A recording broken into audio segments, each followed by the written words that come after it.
I have an idea. Let's lock up all those who are convicted of a crime, throw away the key. Or we keep them out on supervised probation. By the end of this speech, I hope to convince you that probation and parole is not only less expensive, but also more effective in handling offenders than traditional incarceration. I'm credible to speak on this topic after doing a great deal of research from sources including tn.gov, the Department of Justice, and many other reputable journal articles and books. Before we delve into probation and parole, I believe it's important to talk about some of the issues with traditional incarceration.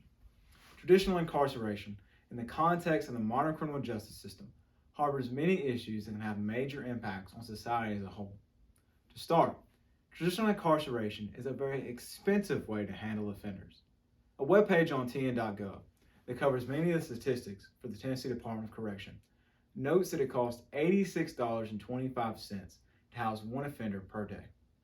While this may not seem like a lot, when you consider the over 19,000 offenders currently being held by the TDOC, and that number inflates to $1,685,583 per day.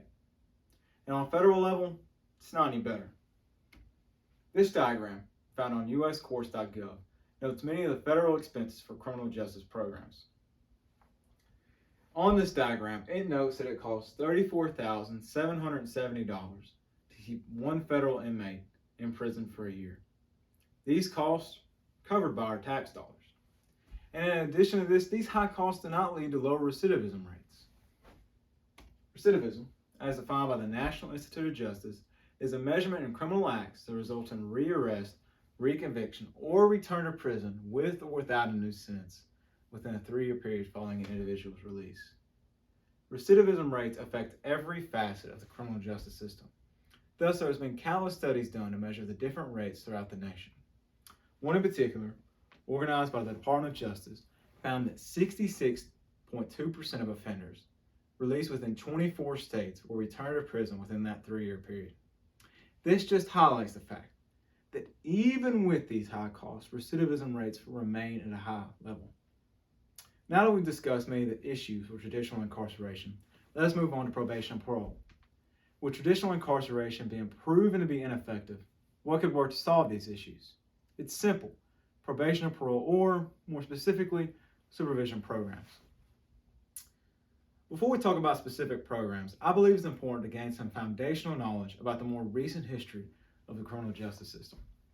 In the late 1960s and early 1970s, crime rates across the country were on the rise as more people were becoming concerned with drug offenses. To go along with this, as noted in the book, What Works and What Doesn't in Reducing Recidivism, criminologist Robert Martin released an article around this time in which he testified that nothing works, that no supervision programs had any effect, positive or negative, in reducing recidivism rates.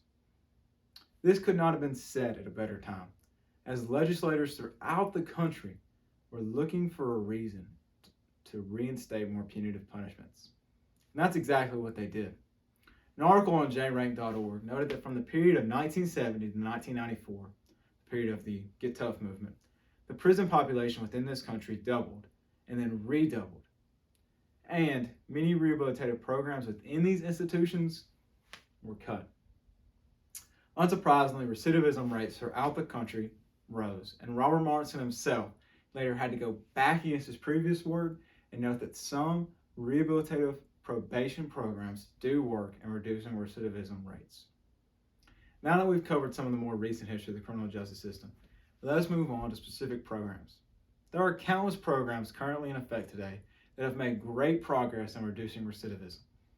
A prime example of this is Project Hope. Project Hope, as described by the National Institute of Justice, is a new form of probation that promises swift and proportional responses to probation violations. While more traditional forms of probation may see an offender being sent directly back to prison after violating their probation, Project Hope looks to increase the number of sanctions in order to keep offenders out in the community so that they can take advantage of rehabilitative programs. And the numbers show. This chart, found in a White House article entitled Alternatives to Incarceration, shows the difference between those on traditional probation, which already have lower recidivism rates than those on traditional incarceration, to those on Project Hope. Focusing on this first bar right here, first two bars, I should say, as it shows the difference in rearrest rates between those on traditional probation and Project Hope. Within the same time frame, 47% of those on traditional probation were arrested, while only 21% of those on Project Hope were arrested in the same time. This is a drastic difference, which highlights the fact that probation programs, community supervision programs, do have success in reducing recidivism rates. And in addition to this, these programs would save our money as taxpayers rather than costing more. Returning to this diagram from uscourts.gov, it notes that it costs $4,392 to keep one federal offender on community supervision. That breaks down to $12 per day. And on a state level, it's even better. Programs such as Project Hope, which is considered expensive when it comes to supervision programs, cost $2,500 per probationer per year. Now, I'm not too good at quick math, but that breaks down to $6.84 per day. For comparison's sake, returning to the numbers from earlier, to keep the same offender in a Tennessee prison will cost $86.25 per day. That is an $80 difference. With traditional incarceration being proven to be ineffective, and with many reasons provided for why probation and parole is the most effective solution, let's look to what its further implementation could look like. The further implementation of probation and parole could have wide-range effects on both the criminal justice system and society as a whole. To start, the methods used in these programs are evidence-based and would save our money. To continue down this path of traditional incarceration would mean turning our back on countless studies which prove its ineffectiveness. And, as mentioned before, they would save our money rather than costing more, thus allowing for more funds to be allocated in more popular community needs. Secondly, it provides offenders with a better chance of success.